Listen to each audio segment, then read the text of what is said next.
Welcome,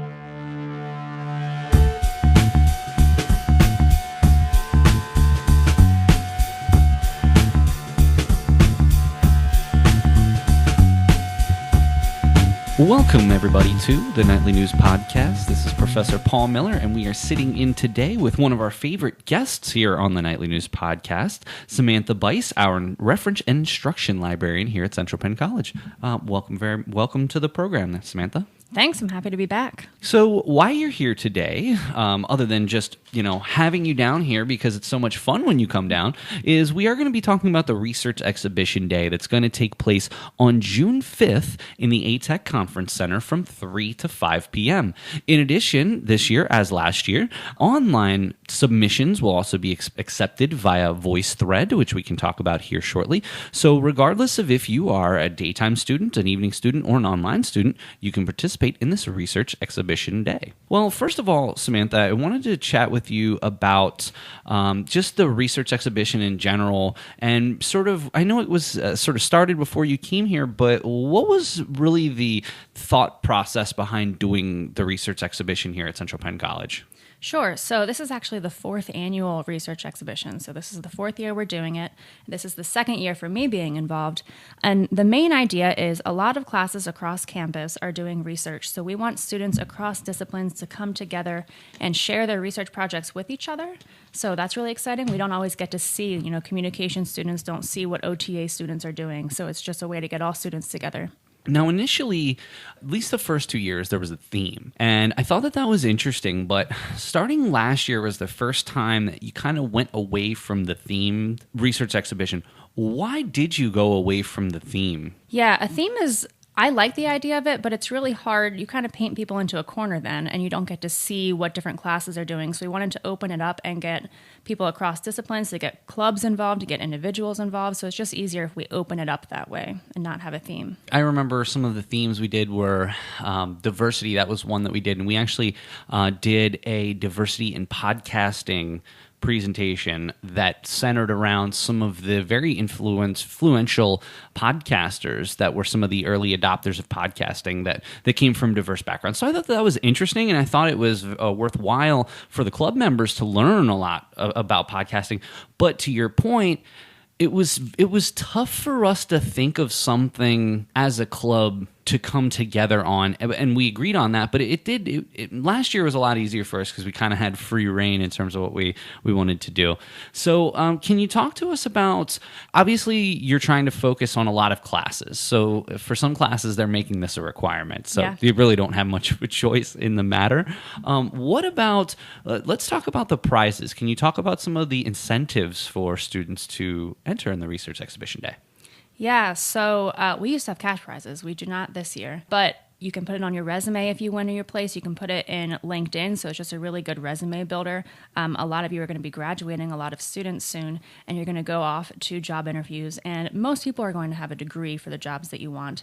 So you want to be competitive, so this is a good way to say I participated in this. It is a big deal. A lot of campuses do something similar, so presenting is just a skill that people want to know that you have. I think that's a very interesting perspective there, because I talk about this in class all the time. A lot of students believe that a degree is a key to a $100,000 a year job. And unfortunately, I wish that were the case, because then I would have a $100,000 a year job. But unfortunately, it's not the case. And a lot of times students really struggle, not so much with the finishing of school, but trying to make that next step. Because even for me, I've talked very candidly about how difficult it was for me to find a job, even with a master's degree. And doing things like this are what I call tiebreakers. So if you are, let's say, in the top 10, things like this might be the difference between you getting that job or not. It might be things you do in the community. It might be extracurricular activities, sports, joining clubs, being parts of clubs, being a leadership member in clubs. And you just don't know that, because from person to person, depending on who's hiring you, those different tiebreakers could, maybe one person would hire you because you won Research Exhibition Day, but another one might hire you because you were the president of the Nightly News Media Club, for example. Yeah, there's also this shift that happens with a lot of students. It happened with me too. My first 2 years as an undergrad student, I thought a lot about the job that I wanted, the money that I wanted to make. And then something happened and it shifted inside of me where I learned that school is also learning. It's not just these hoops to jump through over and over again. So things like Research Exhibition Day, they help you learn how to not just do research and write a paper, but how to visualize those findings and how to communicate those findings, and how to manage your nerves the day of Research Exhibition Day, because a lot of people are nervous whenever they present anywhere. So that's also just a skill just to go into. You also get fancy certificates if you place, so you can have that and you can hang it on a future office that you might have someday, which is always cool. Well, I think that one of the areas there is important. I want to highlight. Sometime when I give research assignments, I always get commentary, let's just call it. Oh, why we're never going to have to write a research paper when we grow up, for lack of a better term. And I just try to explain to them, in addition to research I've done for, we talked about you're helping me with my writing sample for my PhD program. I do reports and research all the time, and almost every job. It doesn't even matter if you're working in academia or if you're working, at your local television station. There are going to be problems that need solutions that you may be tasked to find said solution for, or at least options. Even things like proposals. I've put together 1 million proposals working in the advertising industry, and it's often set up very much like a research paper would be. Why do you think that students have that outlook toward research?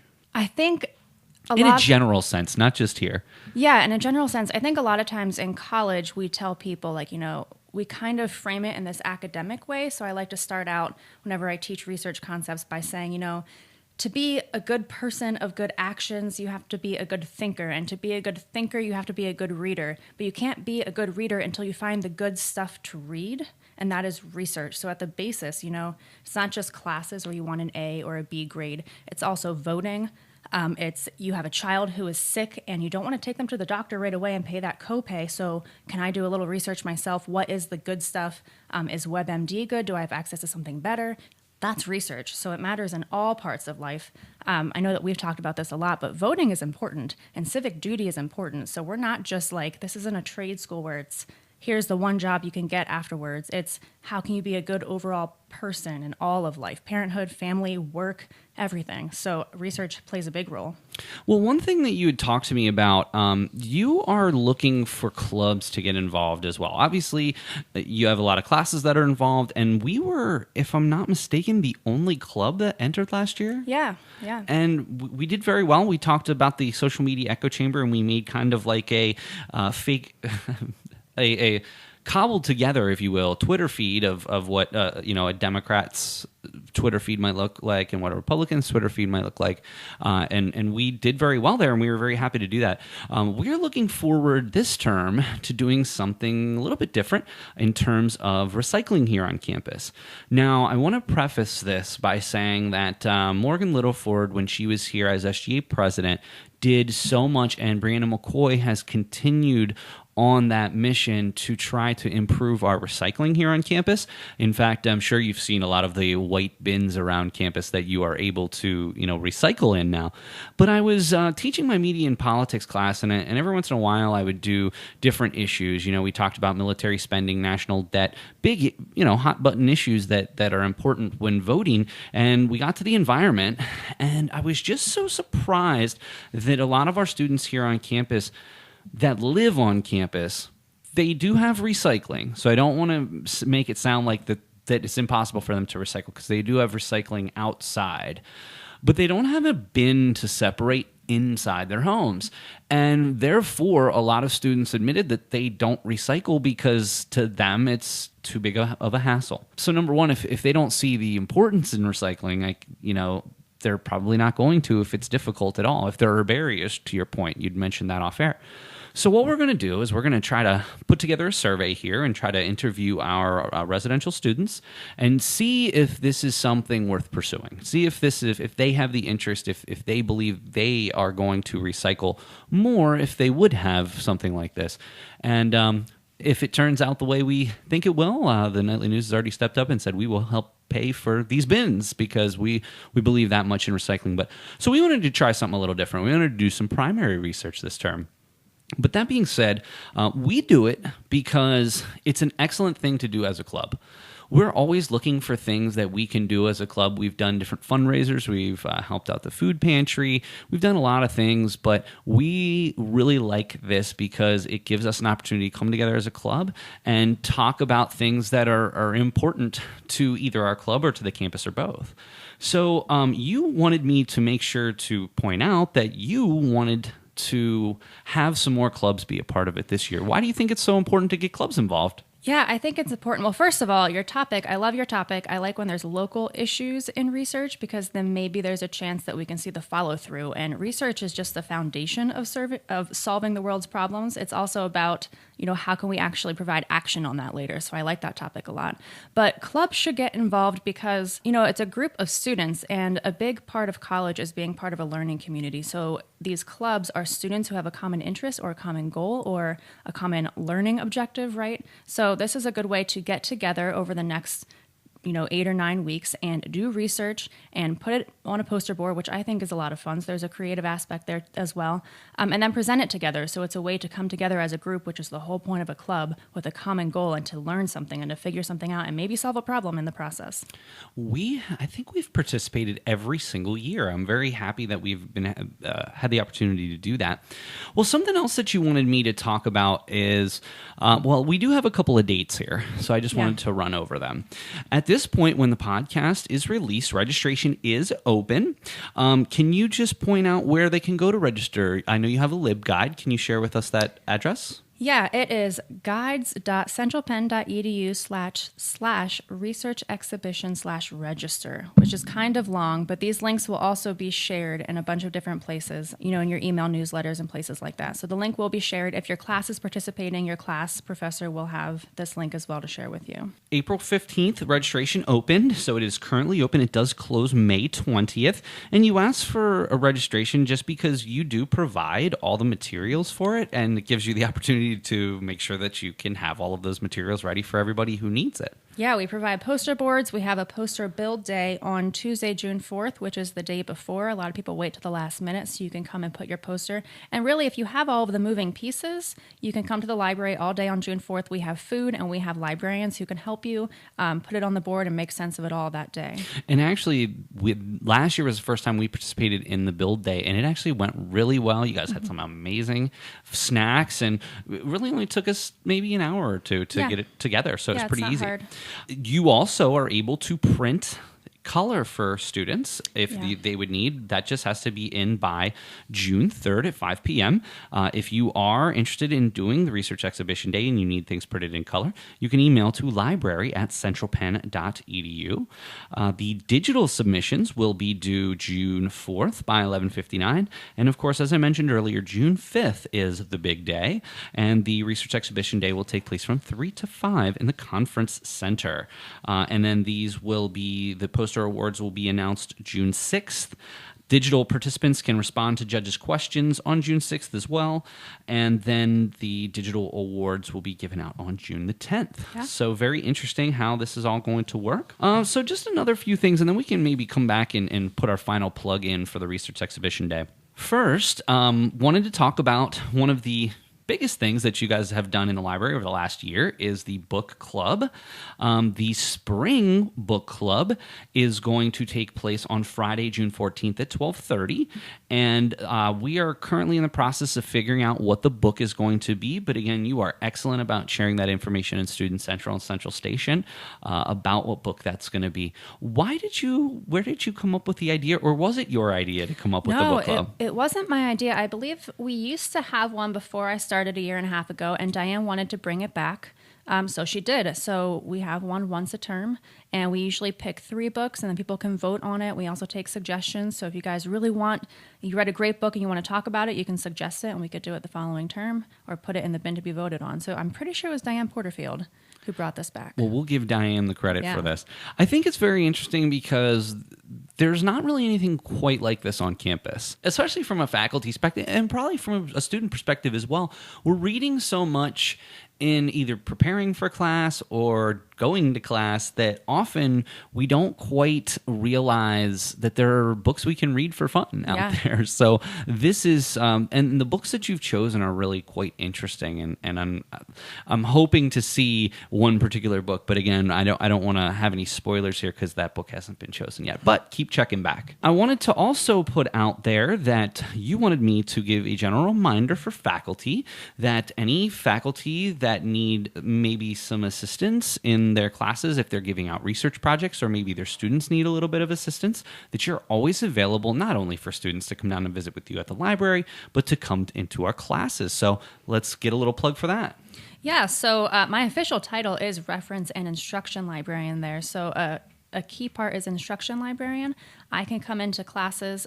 Some classes I go into indefinitely. I'm just embedded into the course. So like IDS 101, I go in there a few times to introduce students to the library and to our databases and what research is and what the difference between a news article and a scholarly article is and all that kind of stuff that, especially if it's your first time in college, there's just no reason for you to know or understand or think about that. So to get students thinking about that kind of stuff, but then I can help students from the very beginning just choosing a topic which involves research, and that's the hardest part for people, myself included. And then through the very end, so finding sources, evaluating those sources, deciding if they're good sources to use or not, how to navigate databases. The Learning Center also helps with this, but the library can help with citing sources.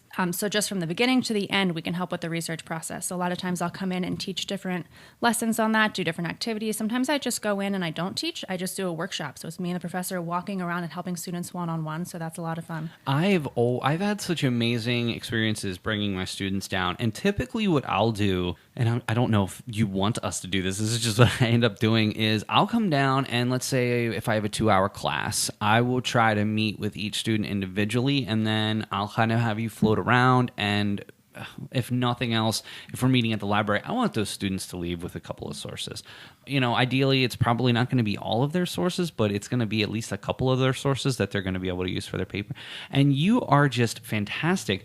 We did a specific event in our media and politics class where we did a debate, and the students would pair up and then they had to choose which side, and often a lot of the individuals were arguing points that they didn't believe in, which is sort of the whole point of the whole entire debate. But you were just fantastic on how you and how you approach it, even if you only get to spend 5-10 minutes with a student, like the way that you approach them and helping them, it's really amazing. I mean, I know it's your job, but you're wonderful at it. I do feel lucky. I like it a lot, and a lot of times I go into interactions, my whole goal is to kind of make research this less academic thing and more approachable, because sometimes we throw words around like peer-reviewed and scholarly and databases, and it's like, when I was 18, heck, when I was 22 starting grad school, I didn't know what that meant. No one told me ever, which is terrible because I went to grad school for librarianship and nobody ever told me what that actually is. So my whole goal is just to make it more approachable and more accessible for students, because research does matter.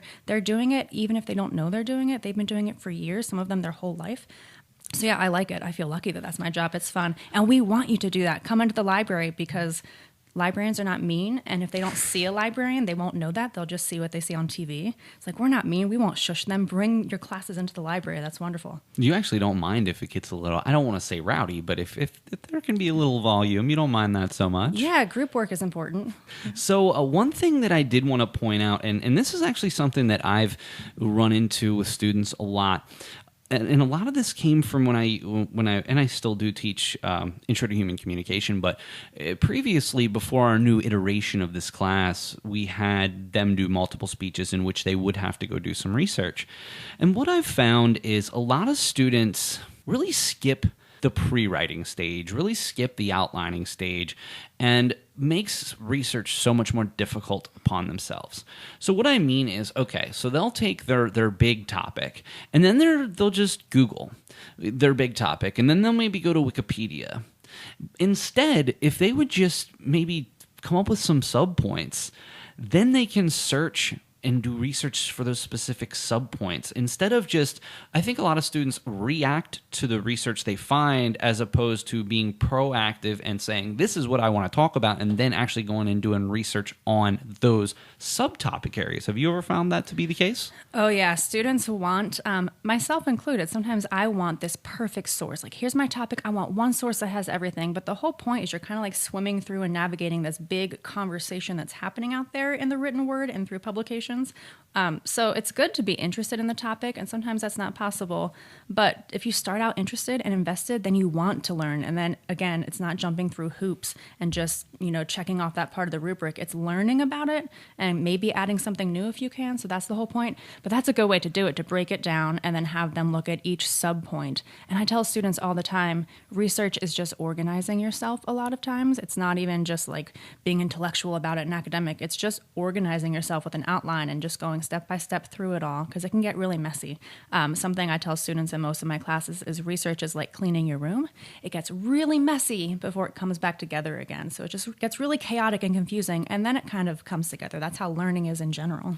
And I also think that a lot of students are still doing research when they go to write.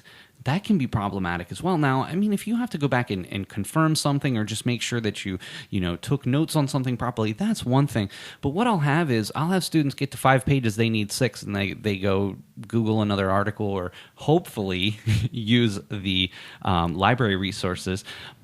And then they'll just throw something in, and you can just tell that this doesn't fit in with the rest of what they're trying to write. Yeah, research is not linear. It's not like you don't pick a topic, do the research, and then write. Those 3 things are kind of happening at the same time. But yeah, it shouldn't just, I need one more source so I can keep talking for a little while. It should be you're doing continual research to fill in the gaps that you didn't get the first time around, to like paint the whole picture.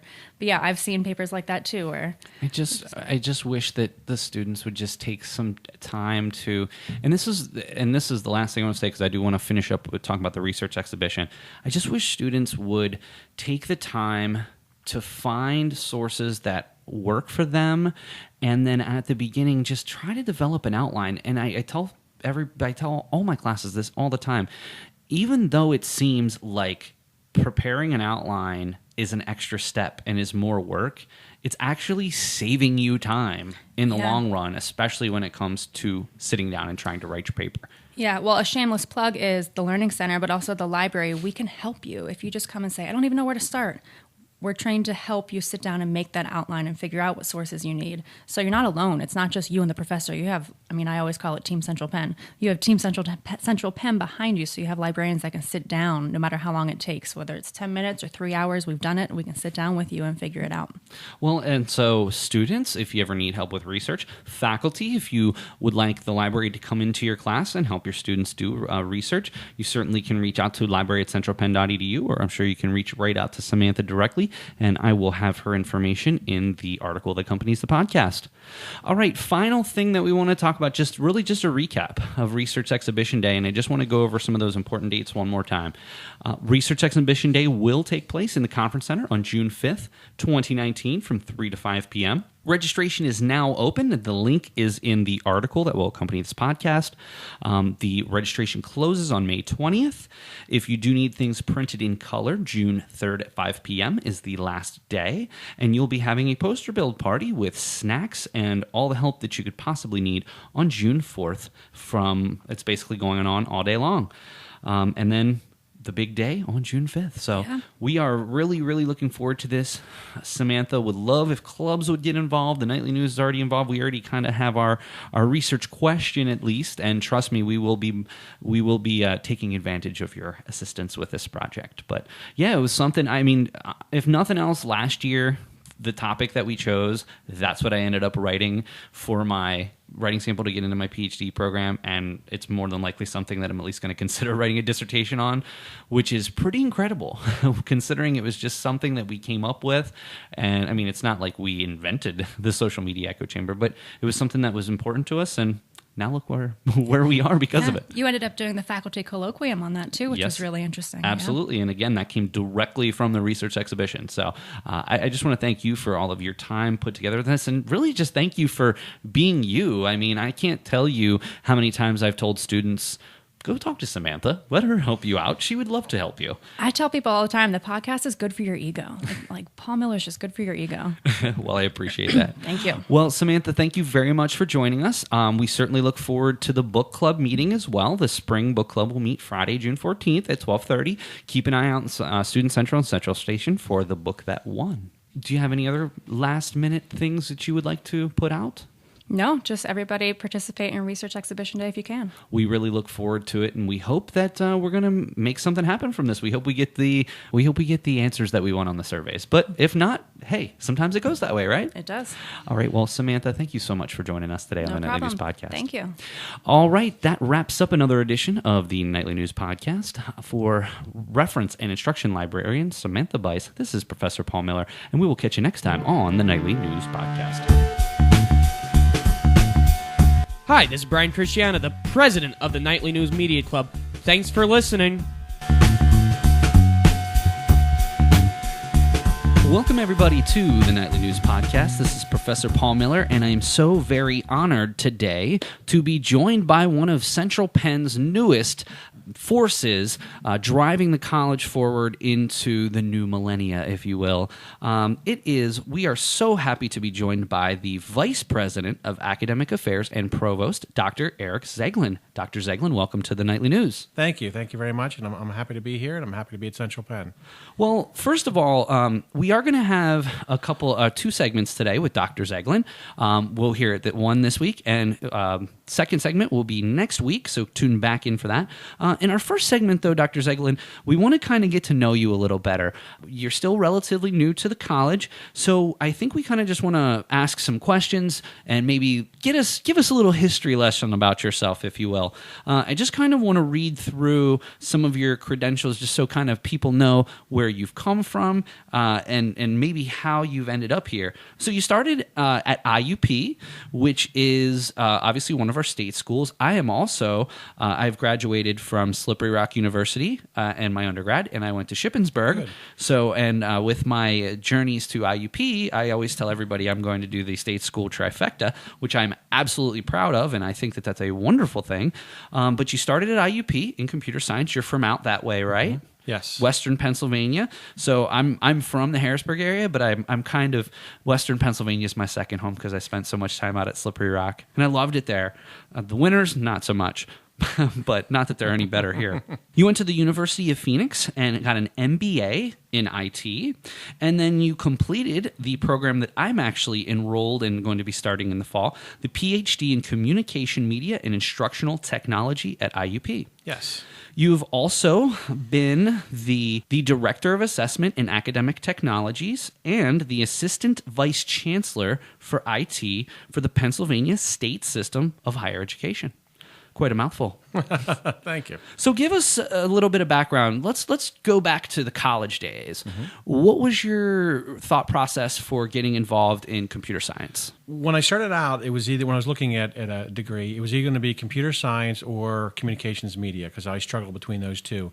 I'm a very kind of logical, analytical type of person, so I probably have a good mind for accounting, things of that detail. So computer science interested me, and it was a time right when computer science was growing out of the cards, and the card readers and going into mainframes. It was before all the PCs, right on the cusp of that era.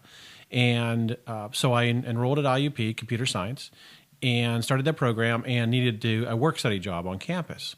And I wanted something related to computer science and ended up working in the media department of the library. Ironically, I was going to be placed in what was called EDP maintenance, which I didn't know what that meant at the time. I thought it was a maintenance shop.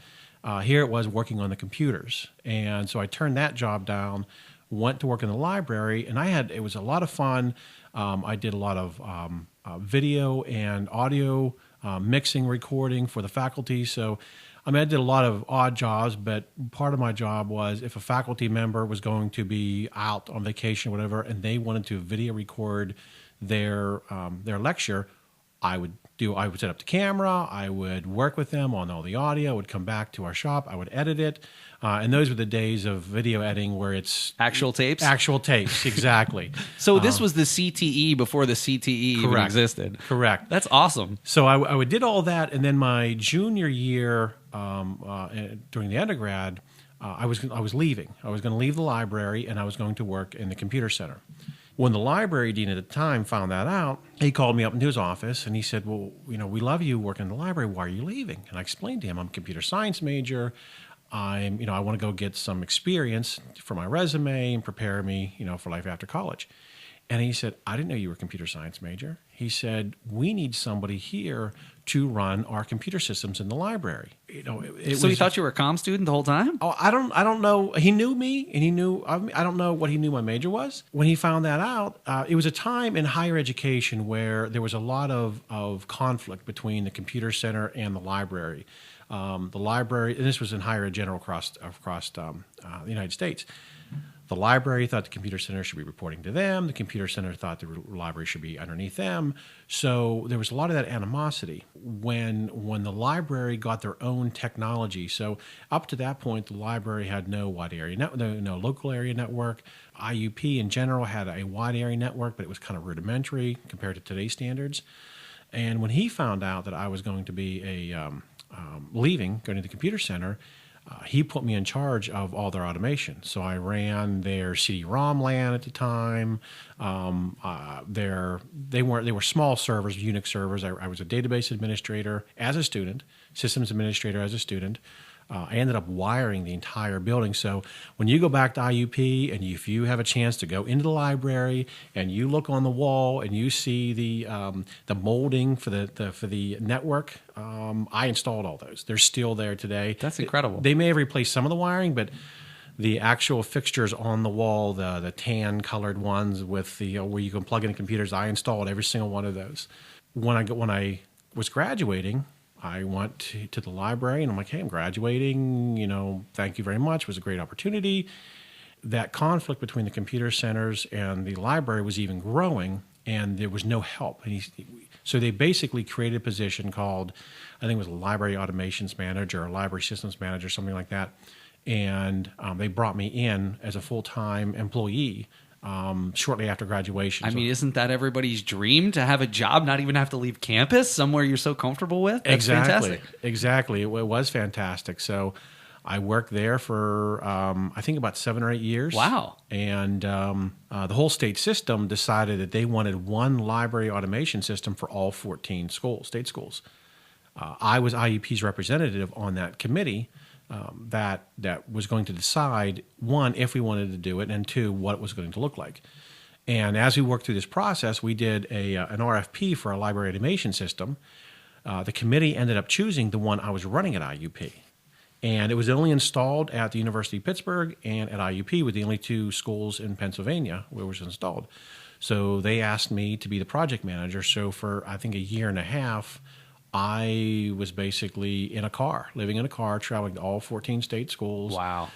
Implementing this, working with the faculty, working with the librarians, library deans, and installing this automation system at all 14 schools. As we got through the implementation project, started to get through the implementation project, they realized they needed somebody full-time. And that's when they decided to search for a Keystone Library Network coordinator that would run this new environment, and that's basically what brought me to Harrisburg. So it was a part-time job for a while, temporary job, and then after they did the search for the full position, and I was selected for that position, that's what permanently brought me here to Harrisburg. Fantastic. So can you just, you're talking about this program, can you maybe just, in as simple of a way as possible, what exactly did this program do, or how did it help the libraries? So, I mean, even today, if you go sit down, or even just go online, you don't have to sit physically in a library anymore. If you go to any one of the 14 state schools' libraries and you want to search their catalog, whether it be the databases for journals or whether it be the holdings they have, so that is the system that I installed. So we called it Voyager. It was called Voyager. The product was called Voyager. We called it Pilot. It stood for something. I can't remember what it stands for anymore.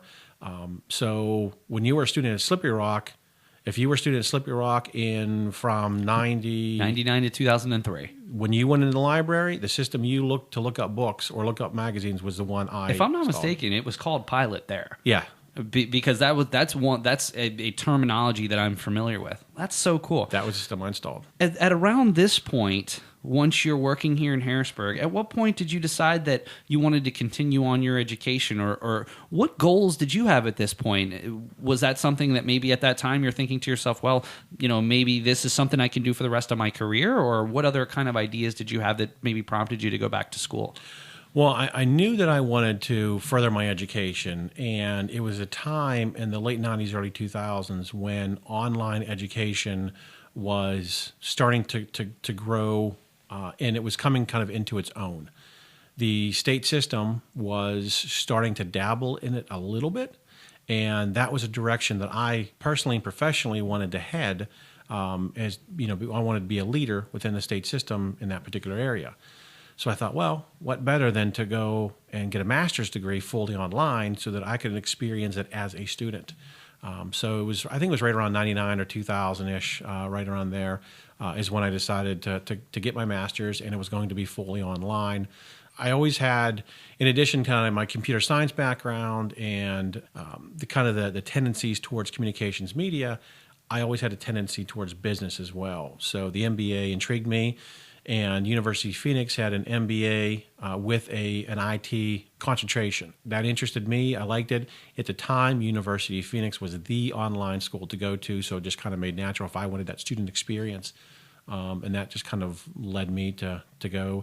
And ironically, when I was finished with that degree, during that time period is when I met my wife and we got married. And when I finished, I said, that's it. I'm done. No more education. So what's interesting here is is this around the point after, or maybe while you were finishing up that MBA, that you started getting involved with the Pennsylvania State System of Higher Education? Or how did you maneuver from the job that you had while you were going for your MBA to the PASHE system? So it was probably right around the same time. It was pretty darn close. So it was...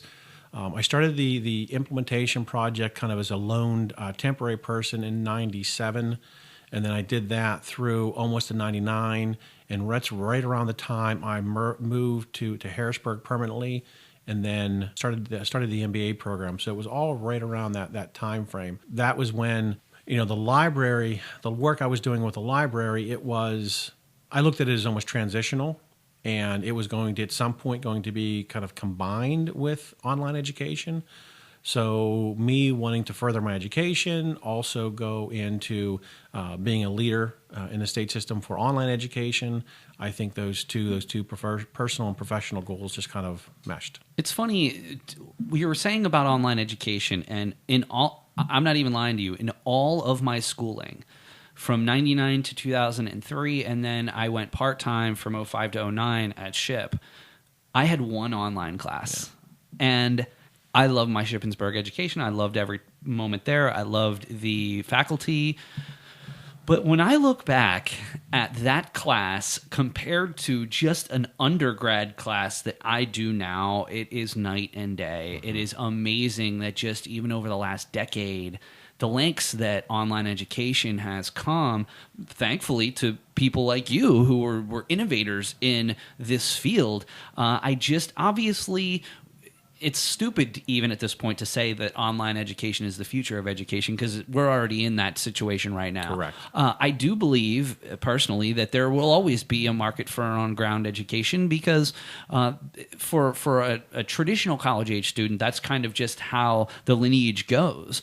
But what is so interesting to me is how people get later on in their career and want to continue moving up but don't have that credential that they need, and how a school like Central Penn College can fulfill that.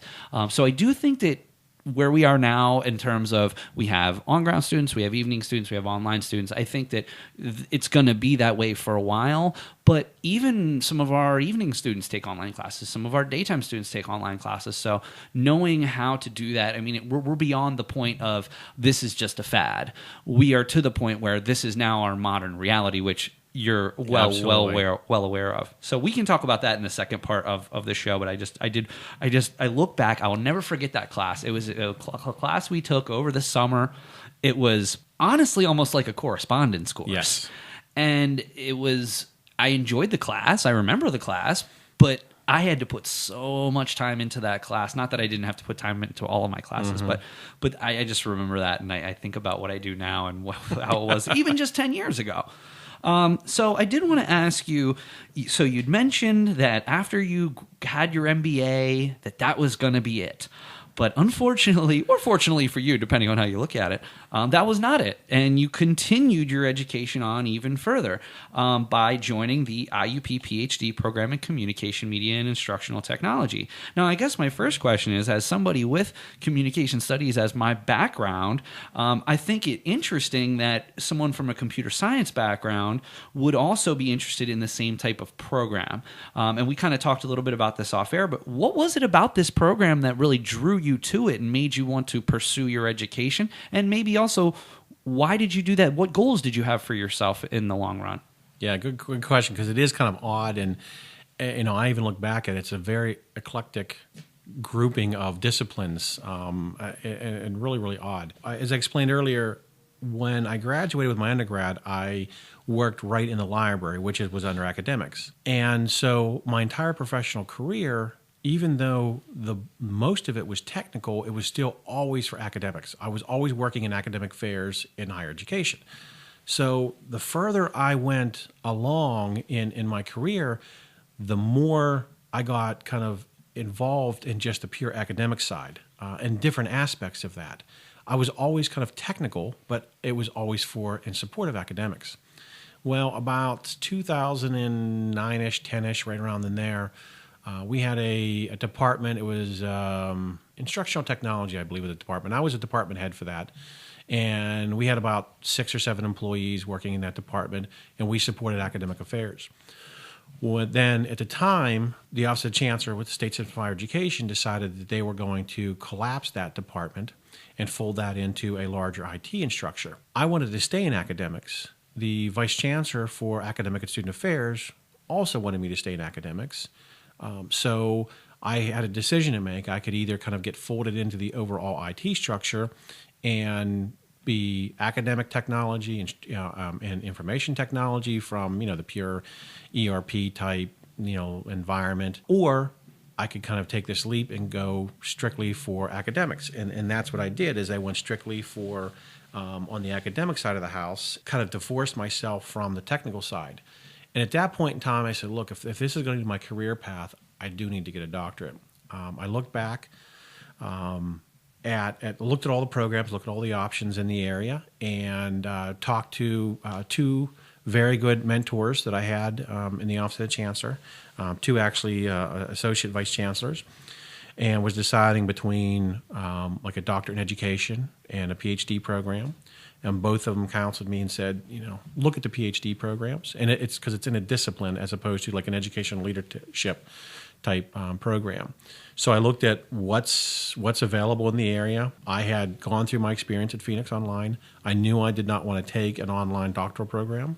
I am in the exact same boat. We actually just had this conversation. One of the main reasons that I was drawn to IUP was because it was that blended environment. And I think we spend something like 20, I'd say, and maybe correct me if I'm wrong, it almost seems like it's half in class, half online in terms of credit hours.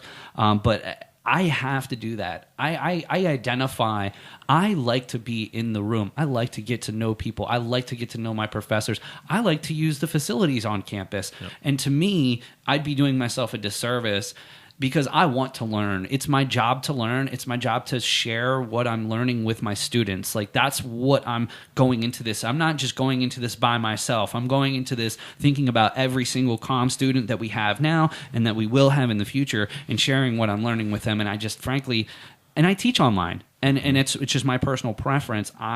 In this type of program, I think I need to be physically there, and that was really one of the big things for me. I agree 100%. And what struck me about this program, a couple of things. Well, I got into it for the instructional technology side because that I thought melded well with my background and my experience. So I jumped into this program fully intending to take my studies towards the instructional technology side. The program, at least when I went through it, is kind of 80% a traditional communications media degree with kind of some add-on instructional technology. My dissertation was instructional technology focused, so it was a little bit different. So I was able to structure the program to meet my needs, but I got this, this blend. The other aspect is just more logistics. My family still lived in Western Pennsylvania, about 20 minutes from the campus. So I was able to, when I traveled out there, I was able to stay at their place. And I'm very lucky. My brother lives in Hollidaysburg, which is not 20 minutes, but it's 45 minutes. Enough. So I'm not going to stay with him every time, but I've already given him the heads up. Like, as soon as I get my schedule, I'm going to let you know. Because honestly, I don't get to see him all that much. So it'll just kind of give me an excuse to stop by and see him. The instructional technology was a big part for me, too, because part of one of my own shortcomings that I fully admit is, I never really took any education classes, and I certainly have never taken any online teaching classes, best practices, those types of things. And that's what I think that portion of the program is going to bring to the table for me. And that's why I thought that this hybrid was just absolutely perfect for me and what I wanted. And it sounds like even though we kind of came from different paths, that at least in this program, you're kind of able to structure it based on electives as well, with what you think is going to be your goal. So at this point, though, by the time you're enrolled in this program, what was your long-term goal in terms of your future career? At that point, I had spent I ended up with a little over 26 years in the state system of higher education. So I was in my 27th year when I left. And at the time, I had no vision of leaving. It's this was more for I could advance myself. I wouldn't do it personally, but professionally. I could advance myself at the state system. And it was, if I was going to stay in academics, in order for me to advance in that area and be able to work on projects, to be able to interface with faculty, I had to get the doctoral degree. And I appreciated that, and it's something that after I went through the program, I can see why I had to do that. It's kind of a different perspective on things. It's just something that I felt that I needed to do both for my family and for myself. Not thinking that I was going to leave, although that was in the back of my mind. It would make me more marketable in terms of job prospects in the future, and that was kind of what got me into it. And, I finished it up in 2.5, almost 3.5 years, and spent some more time after I finished up at the state system. Well, the final question on this segment of the podcast, what brought you to Central Penn College? When I moved here, so I'm a transplant from Western PA. So growing up, I kind of heard once in a while, the college, it was over here. And I think probably when I moved to Harrisburg, it was probably still Central Penn Business School. But then, I saw the billboards, I saw some advertised, and not much. And the state system was changing. The state system was undergoing a lot of leadership changes. And at the same time, I had known, I got to meet Dr. Friedrizi, who was in her role as the provost, vice president. And I got to know her a little bit through that. So I got to know the college through some meetings and discussions with her, and it was just kind of this perfect storm of changes at the state system of higher education. And it was, if I was going to leave, it was a good time for me at that point and time to leave. A lot of my colleagues had gone. All my bosses that I had, they were gone. They had left and gone elsewhere. So it was really changing over. So I thought it would be good for me personally to leave. I also thought it was good for the state system, to get kind of new leadership in there, hopefully take the state system in a different direction. And so this position came available, and I thought, boy, this is a great opportunity. At the time, I did have another opportunity to go elsewhere, but it was going to be a longer commute. And so I weighed that heavily, what would be best for me, both professionally and then also for personally, my family. Would it be, I didn't want to move. I didn't want to, my kids are young. I didn't want to rip them out of school and put them someplace else. So is an hour and a half each way, 3 hours in a day in a car to go and commuting back and forth to work. Is that what kind of quality of life is that going to be?